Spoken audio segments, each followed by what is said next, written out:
In today's live stream, I thought I would dig out something that I've used long ago in the past and I've started using for students again, and it is a randomizer. So for today's practice in progress, I actually inputted some areas of the piece that I want to work on, and we will choose a section, and I'm going to check the spinner start, and let's see what it lands on, and that's what I'm going to work on today. So it says measure 22 to 23 transition. So I'm going to look that up here, and it's, yes, 22 to 23. So I'm going to work on specifics today. So if you're just popping in, I'm using a randomizer here that I've pre-selected some areas of this piece that I want to work on. And I'm showing up live to practice. Feel free to say hello in the comments. And I will be just working on measure 22 to 23. This is Rebuttal by Jeff Millis, and it's kind of a spring break project for me to learn this. So here we go. So measure 22 is kind of right in the middle of an idea, and I just want to get better at that transition. So I'm going to go.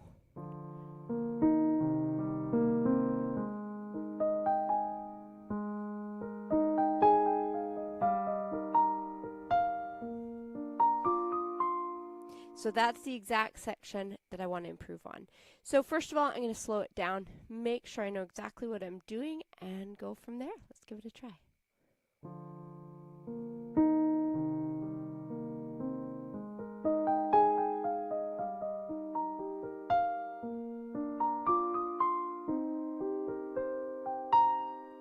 Yeah, so that already is feeling more comfortable because I noticed I was kind of fudging over that transition section. So again, if you're also a music practicer, you can let me know if you've ever used a spinning wheel in your practice, and it's kind of just a fun idea. So that would be practice spot number 1. I didn't spend too much time on it, but I think it's going to be okay. So let's try for the next section, and we'll see what it lands on here. So it says shiny section enjoyment. Well, how fun is that? So my shiny section is a spot that I'm feeling more confident with, and it's usually the opening. So here it is.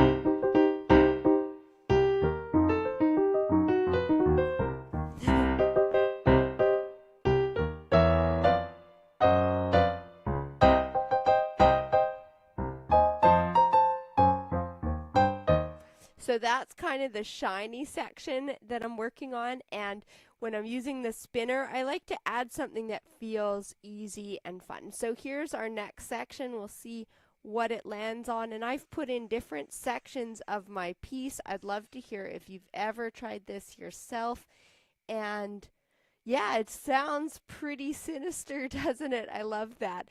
So measure 24, security. So that means I was just kind of struggling in this one area. And welcome back, Clay. And Clay, I listened to that piece last night. I haven't tried it myself on the piano yet, and I don't know how to say it, but F-E-I-N, Fein, I don't know. But I did listen to it for you. So measure 24, and thanks for being here. Oh yeah, this is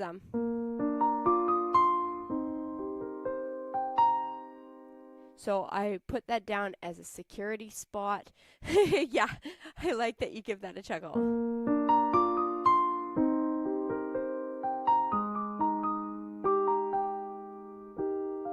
Maybe I don't want to know what it means.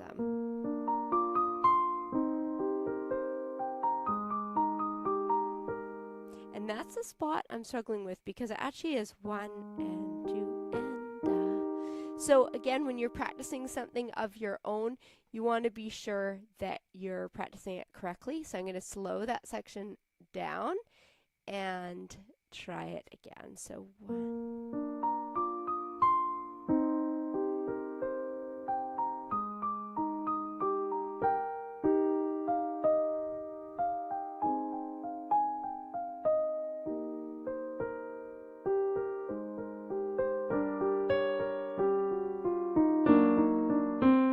if you're a musician, I'd love to know what you're practicing as well. So now we'll select another spot. Now, if I was practicing for a long while, I would have some different, I might spend longer on that, but here's our next section. Has a fun drum roll to see what I should be practicing. And it has some ads in this that this is my first time with this app. I usually use Wheel of Names. So I might need to not use that if it pops up ads constantly. So I'm going to choose a spot. So I noticed that I haven't warmed up with this.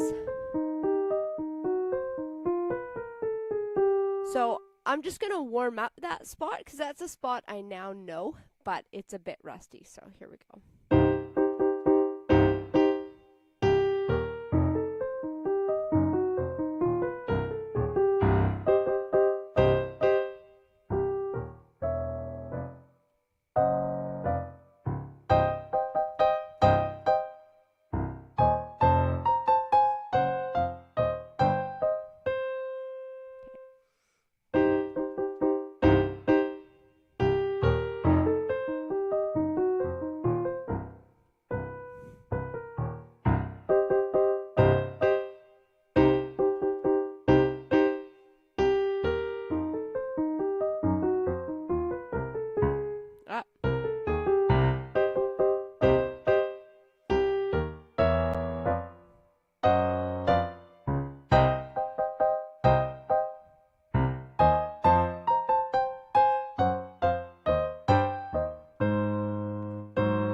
Want to make sure that the thumb lands securely.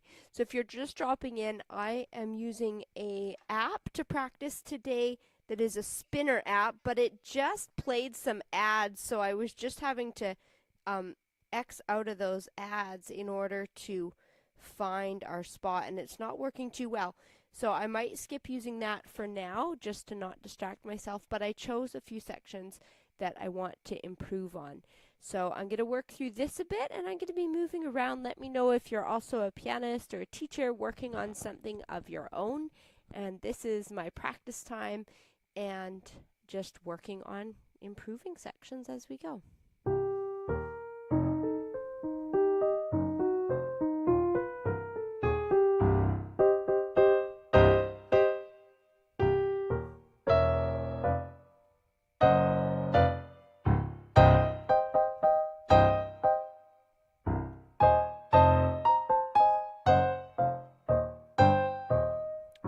That one is lower. I keep choosing the wrong octave, so clearly I've got to work on that. Now this is the moment of truth. I'm going to take a look at the metronome and see what the actual tempo is for this. And it says it's going to be at 108 percussive 3 4 1 2 3 4. Let's see if I can do the beginning at that section. Okay, so 1 2 3 4 1 2 3 4.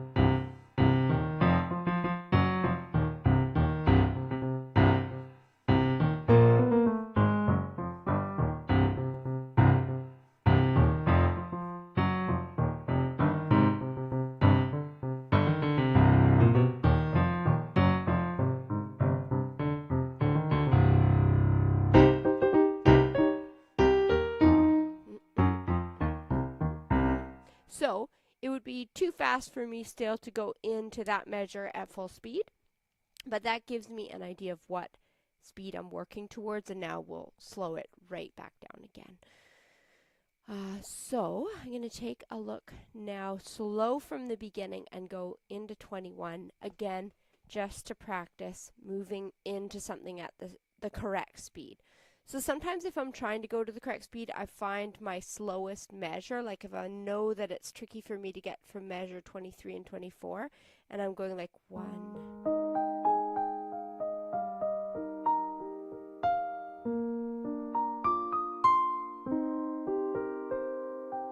And that's like 1, 2, 3, 4. Then I have to 1.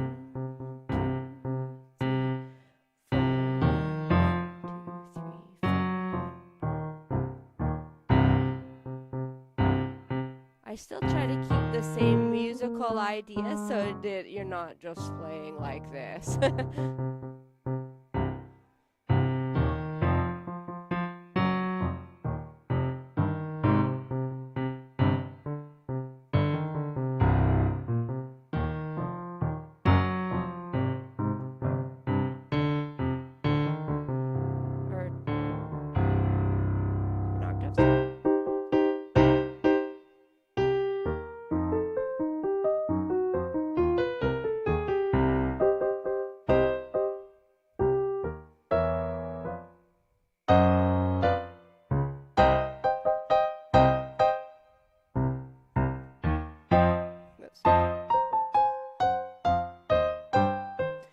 I told myself I'd also work on that measure because I just noticed if a measure is consistently a little sloppy, then I'd be like, okay, what kind of technical challenge am I having? So in this, it's not that the notes are hard. I think I kind of know it's, you know,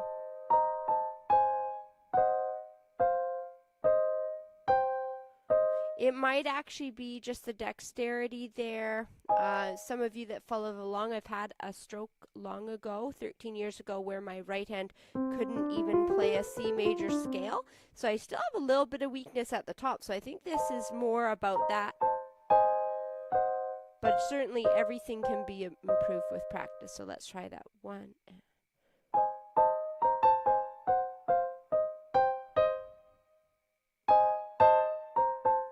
So 1, 2, 3, 4, and 1.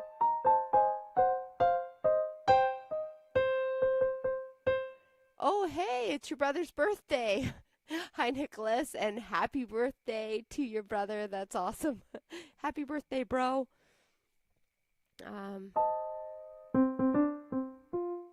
Okay.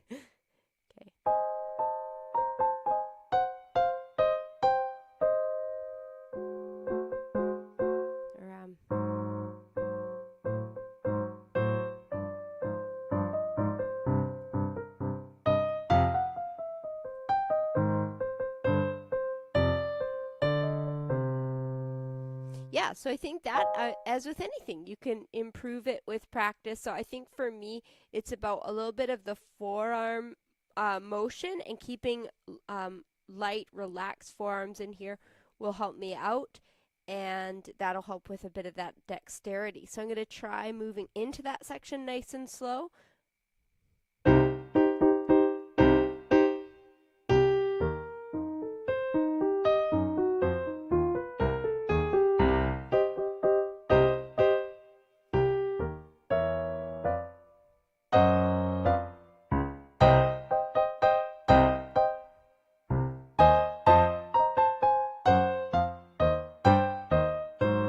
And that was much cleaner, so I'll still be working to improve that and see if I can just get it up to speed.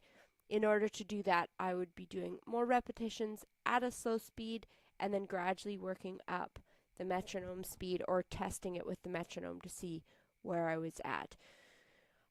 Yesterday when I was practicing, I was working to figure out what finger planning I'd use on this, and I still get sloppy, so I'll practice that again.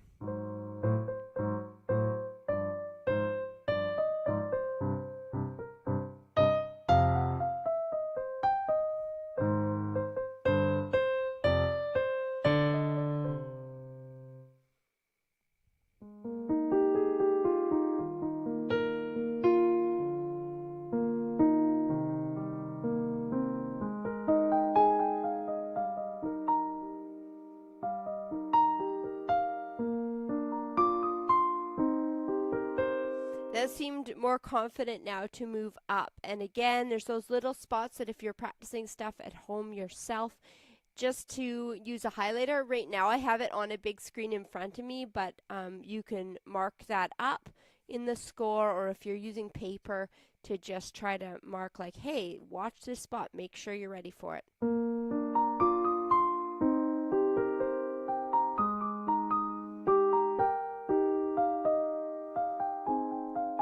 So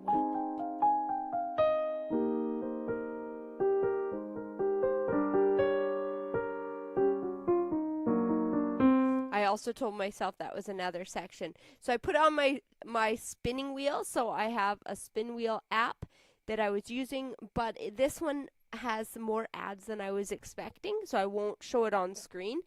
But you can use the spinning wheel and put in your practice ideas. Okay, that is a really fun name for a channel. Hey, Baking Soda, how are you doing? Are you a cooking channel? Or just a really sprightly, energetic individual? That's what I imagine when I hear Baking Soda, but who knows? So welcome. Thanks for listening in. I'm just here practicing the piano and kind of sharing what I'm learning as I go. And you kind of get to experience what a family member feels when they're listening to practice all the time. It's glorious and sometimes daunting all at once.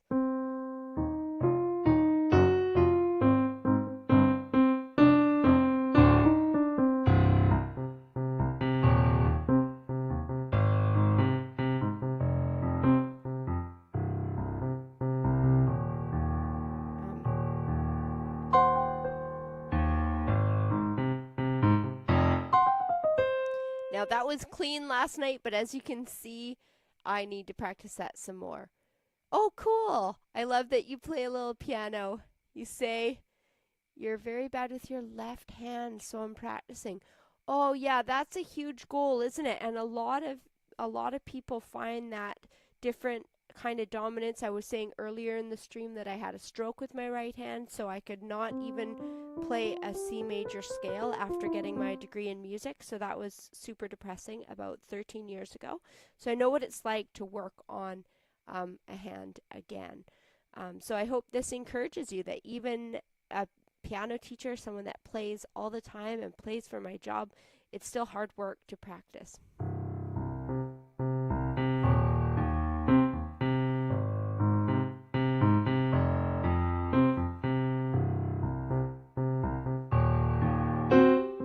Oh yeah, I moved my thumb up. That has to stay down, and that's way easier to play it in this position. So I'm going to try that again. And this is super groovy. It sounds a lot like a drum. It's very percussive, and it even says on the score, play it percussively. So.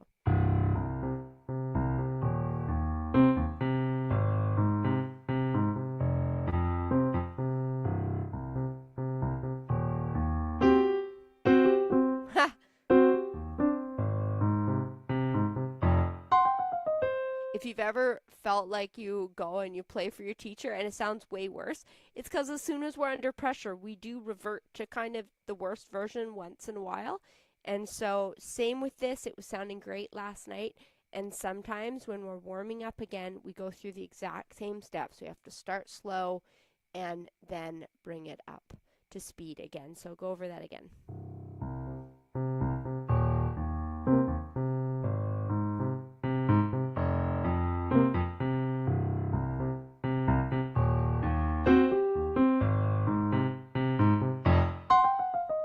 There we go. That's closer to what I'm looking for. So then next in this piece, I've been working on all these different transitions. Yeah, isn't that such a thing? Baking Soda's also saying that you agree with that. Yeah, it takes such time and determination, doesn't it? And sometimes you'll work on something really hard and our learning curve doesn't always go in an upward direction. Like sometimes you'll be playing something, you'll feel really good about it, and then the next day you kind of feel like, oh my goodness, am I starting again as a beginner? But our brain takes time to process things and to form those different pathways, and our muscle memory has to take time. So sometimes, as long as you stay the course and you stay consistent, it will improve. And you have to keep checking your strategy too, because sometimes if we're not using the right strategies, we get ourselves in trouble with that too. But so my next section here, I'm really working to get this little section sounding smoother. The left hand goes like this.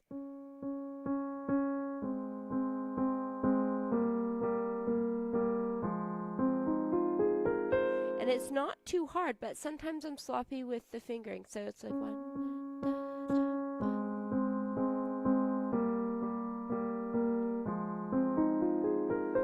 That's better. And I noticed that again, if you use a different finger every time you play it, then you're going to run into the same mistakes. And I'm totally guilty of that, even though I fully know better.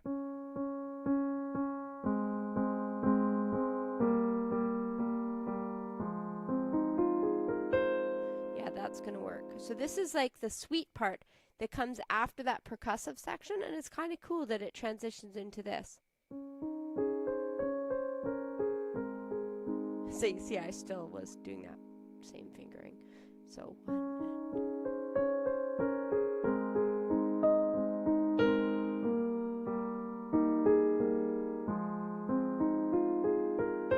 and then it comes into this similar section, but an octave higher.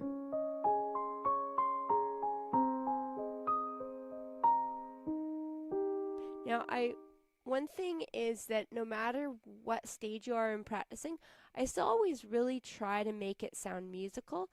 And sometimes my teachers would say, like, play louder, like 1 and 2 and 3 and 4 and 1 and 2 and 3 and 4. You know, and play into the keys, because I tend to like draw away from the keys when I'm nervous or when I'm just learning something.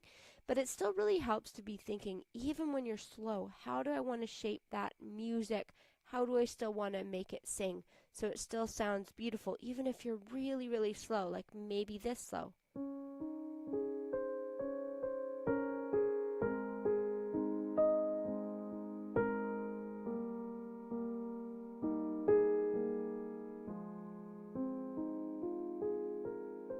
You could still make it sound really musical, and it's also easier on your own ears, so you're not just feeling agitated.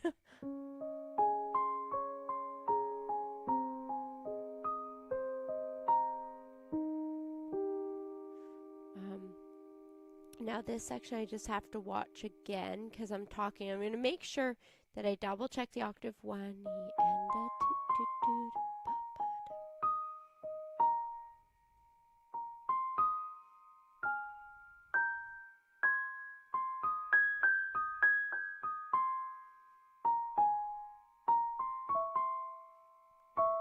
2 of Sam.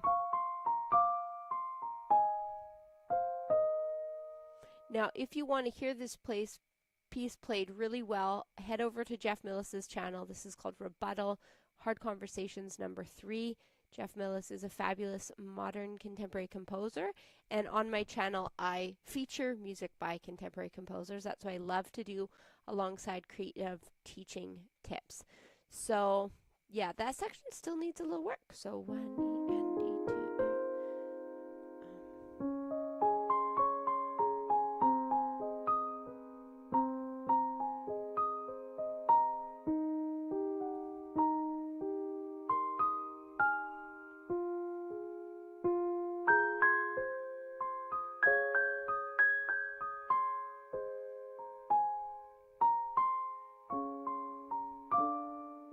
Yeah, keep the A flat. Make sure I'm right here. Yeah.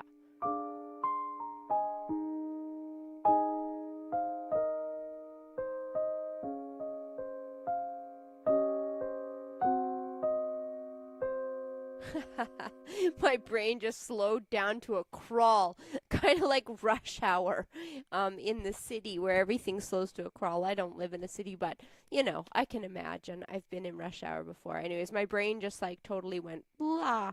Okay, so yeah.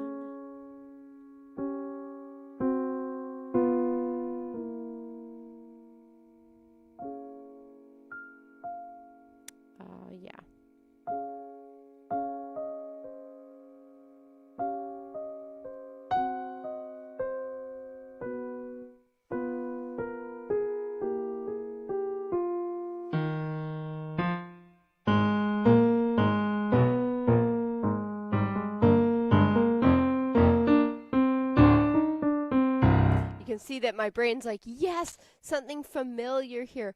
Oh, this is really special to see you here, Hayden. Hayden is, you should feature the music that's on the toys I do videos of. Make those. I would, but it's hard to pick out everything that those arrangements do. Yeah, that's a neat idea. I actually have a collection by Andrea Dow that has children's music created in like pop styled arrangements. You'll have to give me a list of a couple pieces on there, and it would be kind of fun. I know that, you know, ones like Twinkle Twinkle, she's got in really creative ways, like, and just like doing different arrangements. So thanks for being here, Hayden. That's really, really nice to hear from you. It's been a while. So here's the next little part here.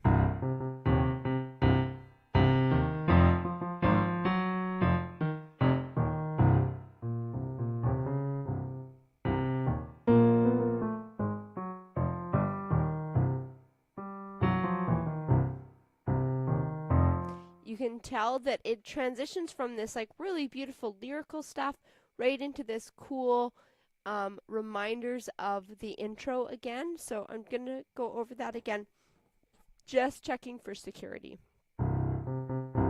No,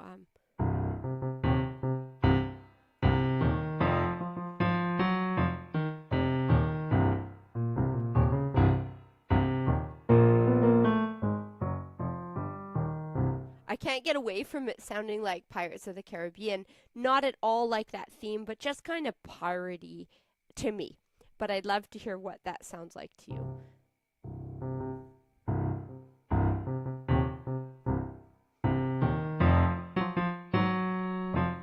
Um,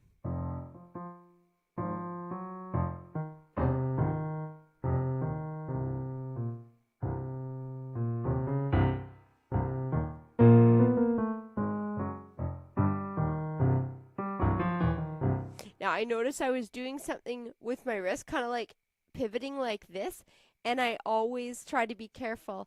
Oh yeah, baking soda here was wondering, Hayden, like what's with the toys? So, Toys Collector of Seville is another creator and um, is really into the music that's created for children's toys. So that's the reference there, and Hayden has shown up on my channel before. Oh, is it lagging for you? Yeah, sorry about that. I wonder what that's about here.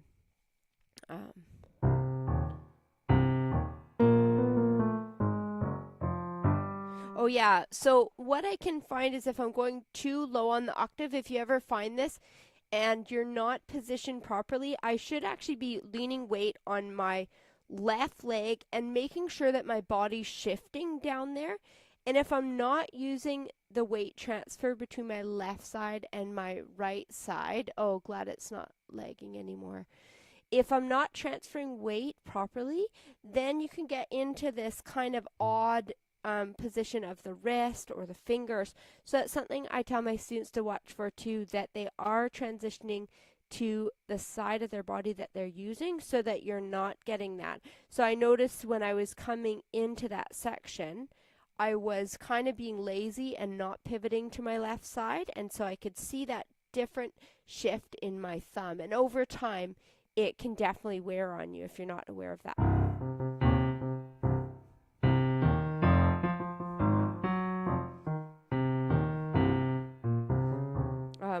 Let's see. Dun, dun, dun, dun.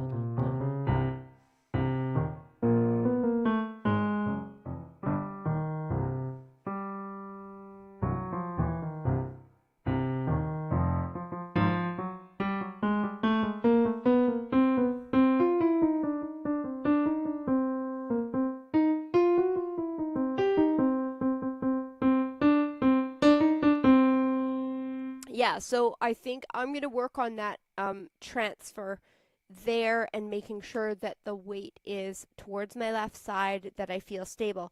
The funny thing is I have something under my keyboard. I have a basket under here of books that I need to sort over spring break. So again, when you're not paying attention to your practice space, that can become an obstacle. So I get away with a lot. This is my virtual practice space, and it's actually a closet, 24 square feet, and this is where I have my online studio and teaching space, which is pretty fun.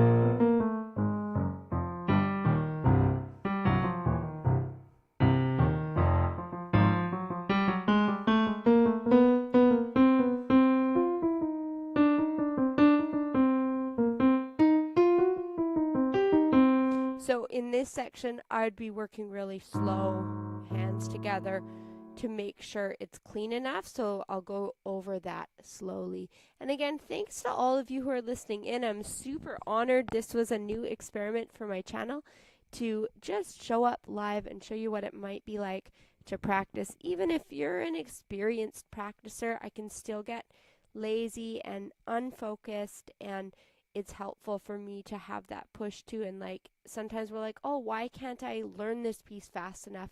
And we actually find our strategies for practice are just getting a bit sloppy, or we have the need for somebody to take a look at what we're doing, which of course we do all the time alongside a teacher. But it also really helps as a practicer yourself to be thinking, hey, how can I help make my practice better?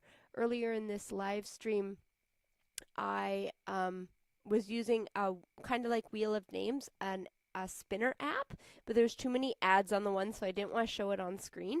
but that's something I was using for this live stream earlier on. And I see that baking soda has a great question. Yeah, you know what, I'm not a snob as to what people have access to practice on. One thing that I do say as a teacher is to be really careful that your elbows can be at that nice 90-degree angle, but beside your body when you're sitting up. And the other thing, so that your hands aren't like playing up like this with your elbows hanging below the keys. It's hard to show on this camera. Or that you're not playing outstretched. The other thing that I like for my students is that their feet can be really firmly planted on the floor. So if the gaming chair can be locked in position and put lower, but I would always suggest sitting on the edge of your seat so that your stability actually comes from your legs. And I do have a video about that on my channel about prioritizing comfort when you are getting ready at the piano. And again, we all use what we have. I mean, I got my ARCT in piano using a 1907 piano. Like, I wasn't a piano snob. I used what I had and I got my degree on it. But there is a few things you can do to be really careful not to get tension injuries. And so Hayden's saying the Fisher-Price Sparkling Symphony Gym. Oh, of Alouetta. Oh, I'll listen to that. That's a really sweet one.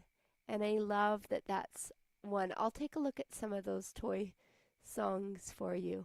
That's really sweet.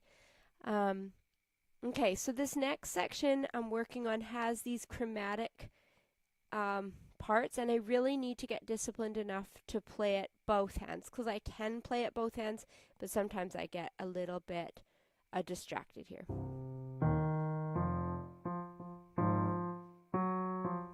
And then it's got an F.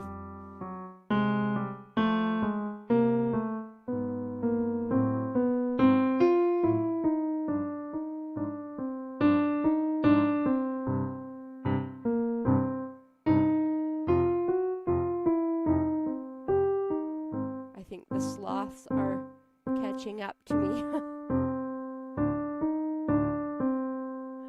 But that was more successful to play it that slow, even though it pains me. I do struggle with playing things slow. I don't know if you do as well.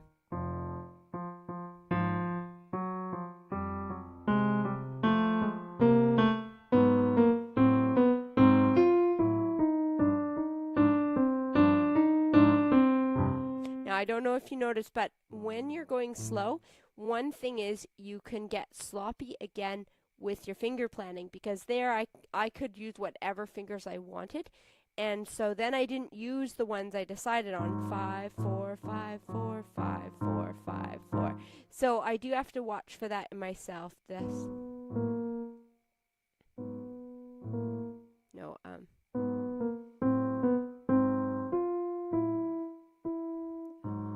Oh yeah.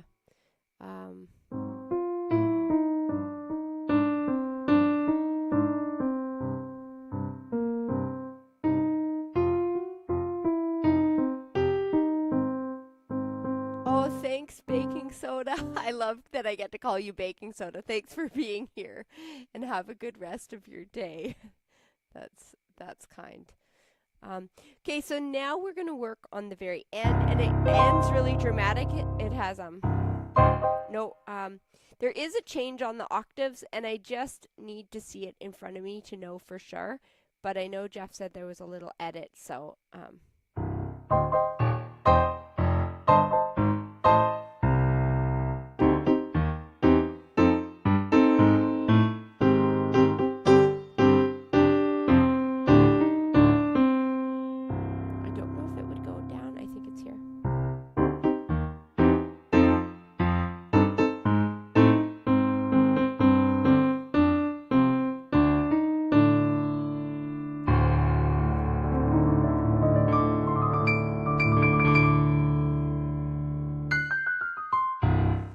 So one of my goals was to take a look at this part, because I was getting kind of sloppy here.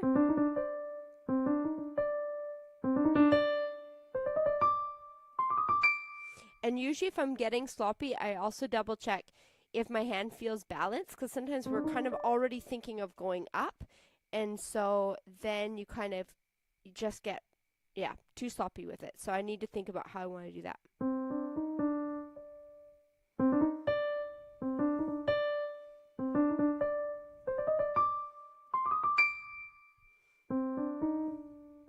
And he's got an accent on the D, so it's like a triplet.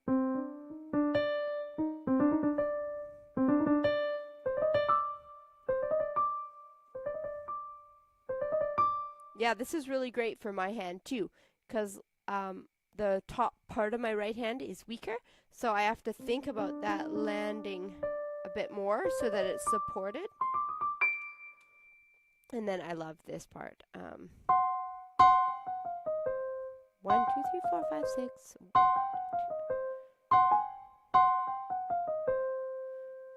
Okay, so that is a fun ending. Let me try that again. I'll go slowly.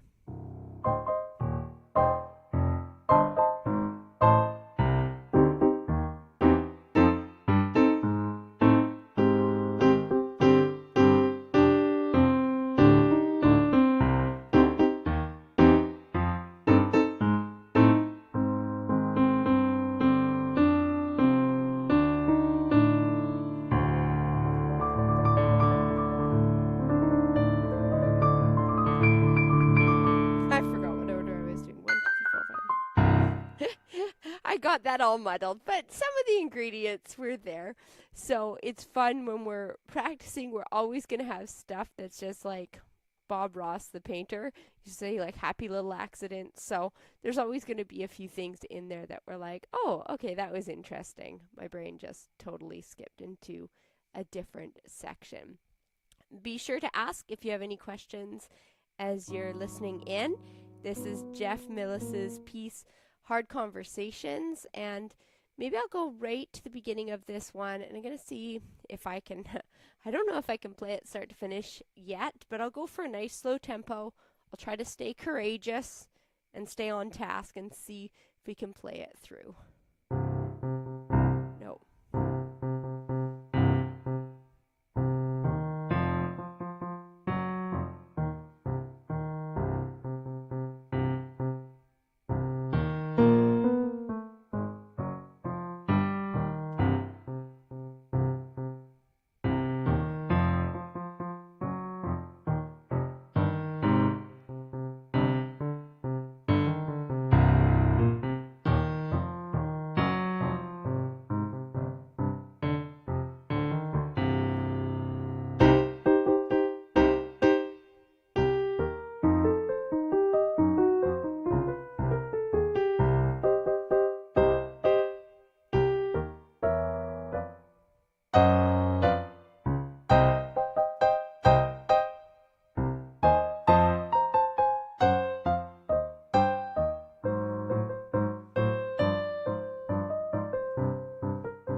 Turn my page.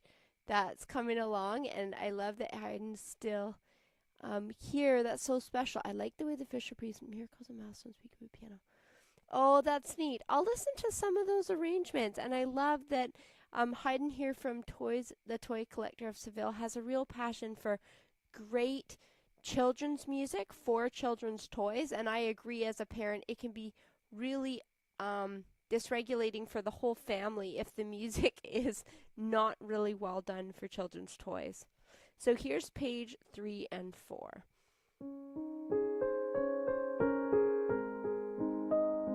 I'm trying to uncaffeinate myself and I already forgot the finger.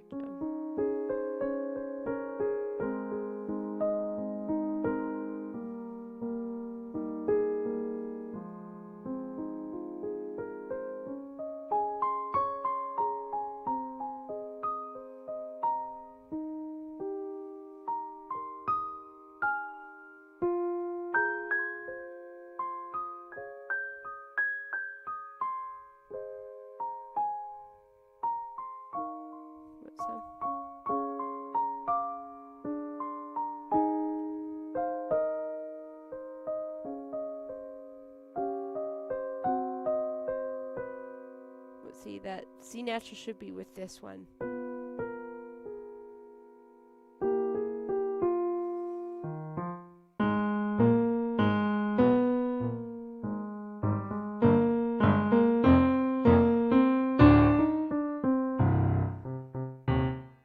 It's hard not to get louder when you get, faster when you go louder.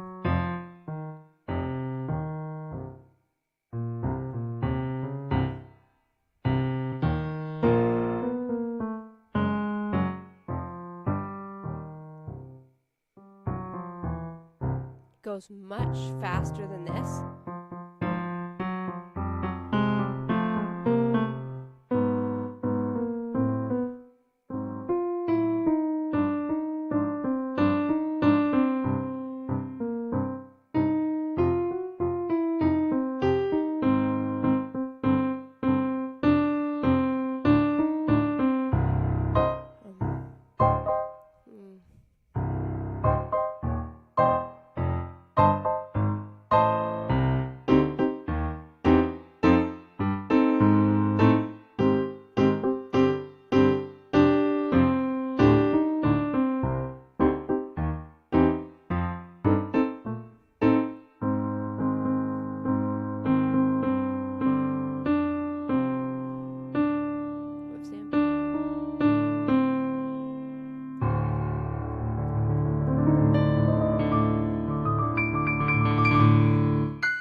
Okay, we still have a long way to go, but practice does make progress. At least that's the hope, right, music friends?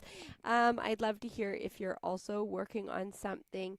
And of course, this one, I can fly through different sections of it and I'm having loads of fun with it, but I'm trying to hold myself back and make sure that I get it accurate enough so that maybe I'll bring it out for fun at a student workshop or a master class, something where a fun piece can be appreciated. So if you're just dropping by, this is Rebuttal, Hard Conversations number 3 by Jeff Millis, who is a modern day composer writing great music for the piano. Here's what the first page sounds like.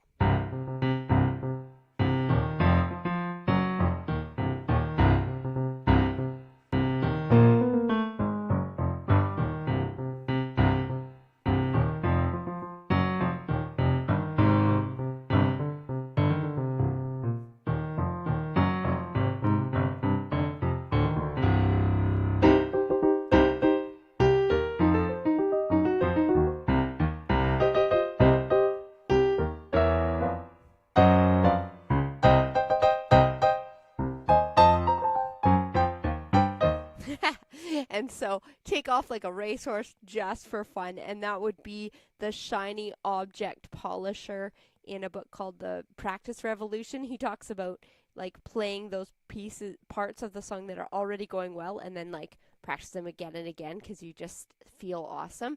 And that's okay to do that sometimes too. Again, though, I can tell that mentally I feel like measure 12 is going to fall apart, so I've given myself a complex with this.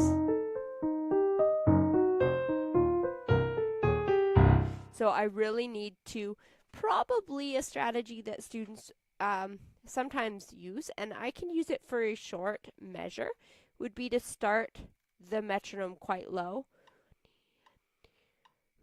1 and 2. 2, 3, 4. So 1 E and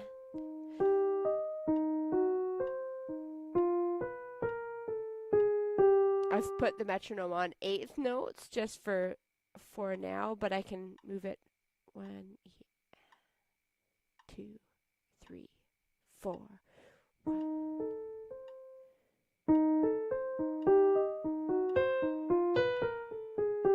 So you'd essentially turn it down quite slow and then work your way up. And so there are times that I would suggest that and practice that myself. I don't usually play with the metronome on the whole time. Like my psyche just can't handle that unless I'm doing technique. I did technique very faithfully. Metronome work, I would definitely choose sections, check tempos all along the way, and then once I get it up to speed, then I again double check with the metronome all the way through, and then feel that inner beat as well, that inner pulse.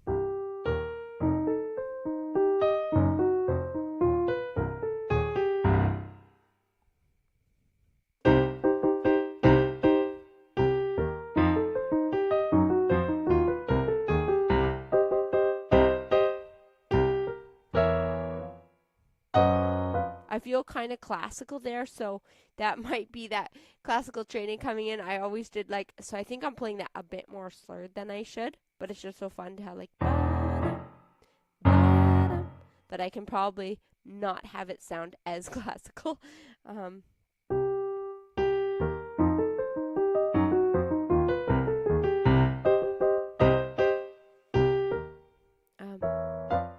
So maybe.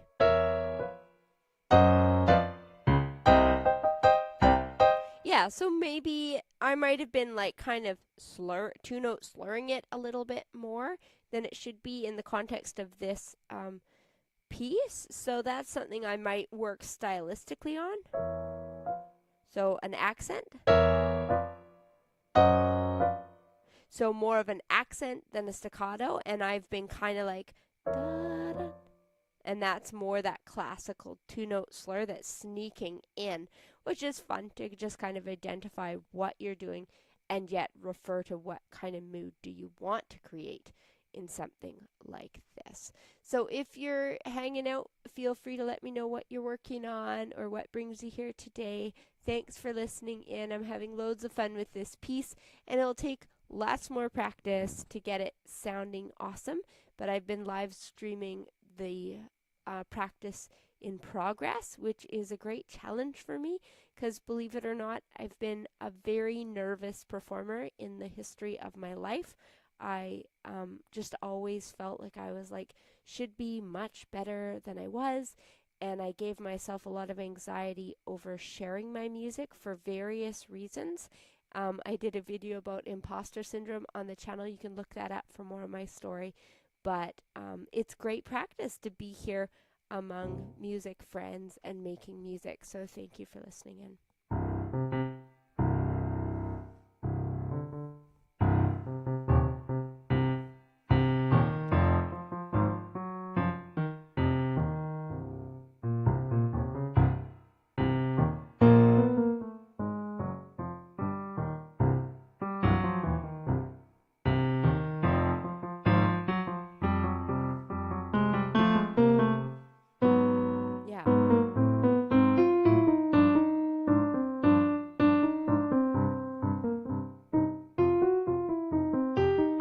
Let's see if we can clean that up a bit. It sounds like the notes are kind of there, but I kind of sound like I'm reaching for it. You know what I mean?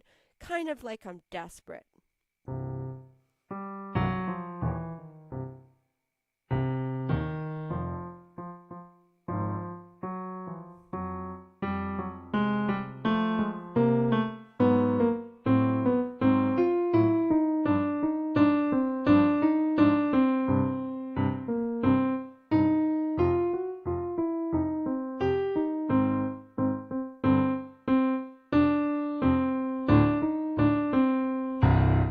And you can hear Jeff play this in super flashy ways. Jeff Millis, look him up on YouTube. Brand new channel, just a few uploads there.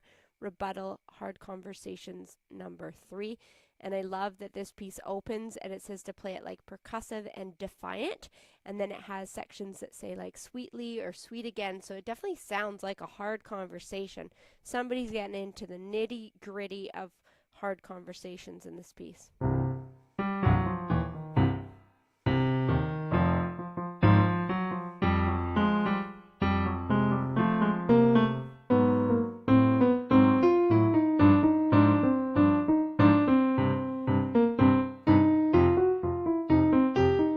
Sometimes you also have to convince yourself that you know something, and like I said, I have a tendency to draw back, not play into the notes when I'm feeling like something's new, but there is time sometimes where you have to be like, and this one is a bit edgy, so, and I think I was in the wrong, oh no, I think I was okay. I'm nervous about being in the wrong octave.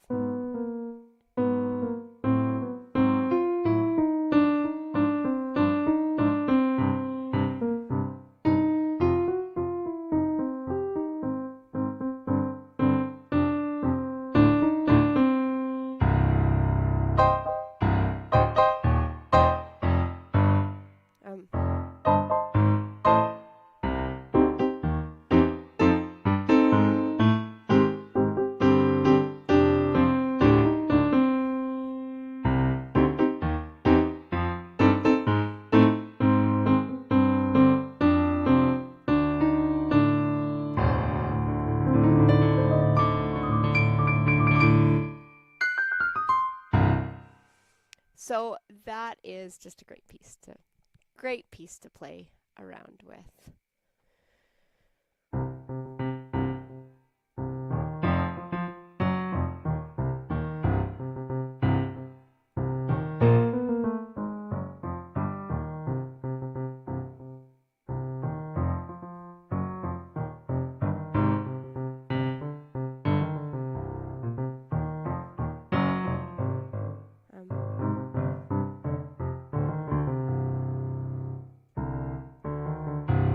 Comes in at the same time. Again, it's amazing how fast you learn a little habit and learn it wrong. Like I literally played it like once or twice before the beat. I went like this, and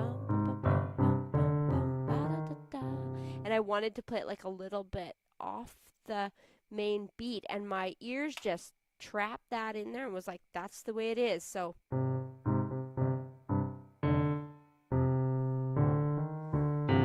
has to come in at the same time. And so it's again a reminder not to practice in errors and to slow yourself down and stop. And even if you've been practicing a whole lifetime, you're going to do that. And maybe some personalities more than others, like mine.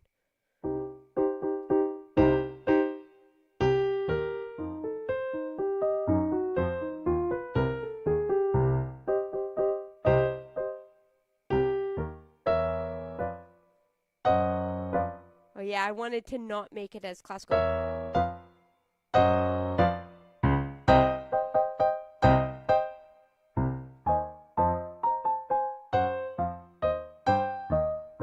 This is a real earworm, so you might get this stuck in your head.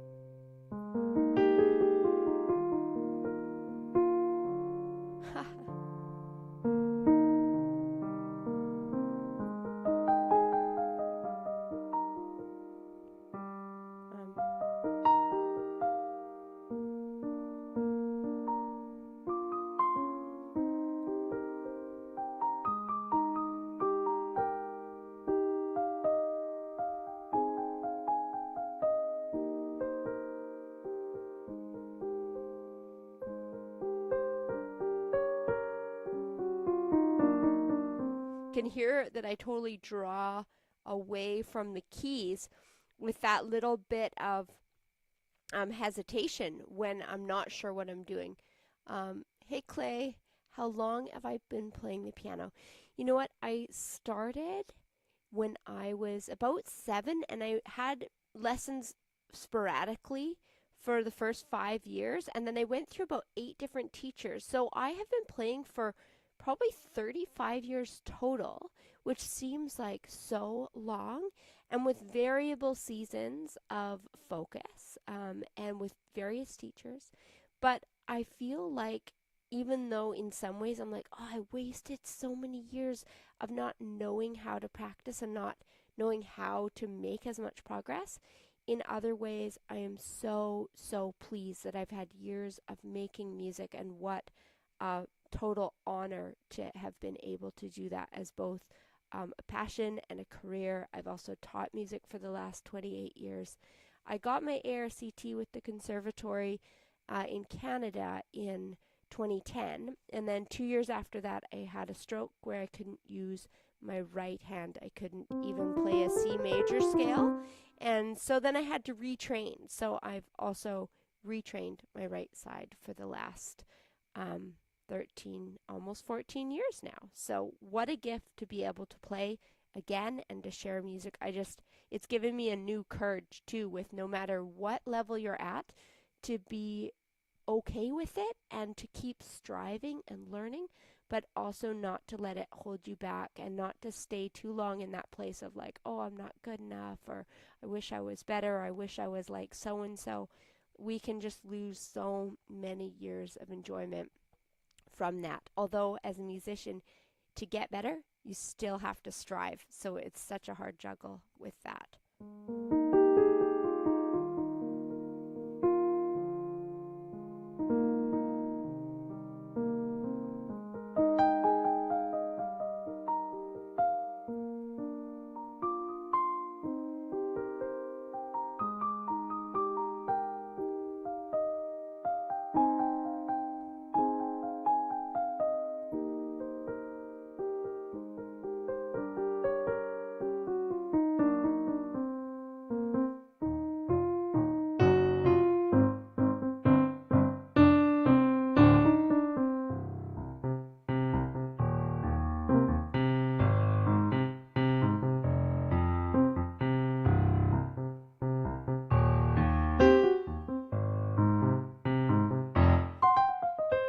I like that section too. Oh, ham sandwich. Hey, what a fun tag. Okay, ham sandwich. So please could you play that they call me the breeze? You know what? I totally need to listen to that. So I'm not taking requests today, but you guys are going to give me courage, because one day I should do requests, and I will definitely give that some thought of to how I can do that. But I have a request from Clay from yesterday to listen to a piece, and now I have Leonard Call Me the Breeze. I'm going to give that a listen tonight, so thanks for that.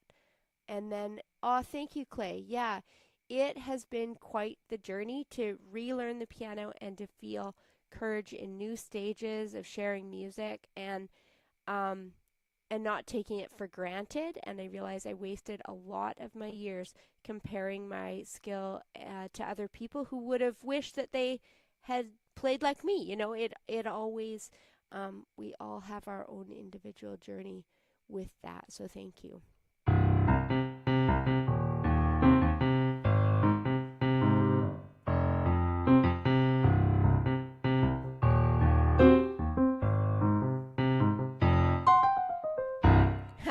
So that's the ending.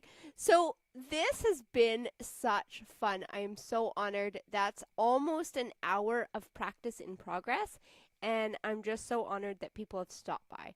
So I'm going to take a break, go find some food, some dinner with my family. I had fun playing squash today with my kids, so they wore me out. Anyways, I've had a blast, and thank you for stopping in. And hopefully you can check out the channel later and see if I've improved in this piece, hopefully over spring break. We'll see you next time. Thanks again.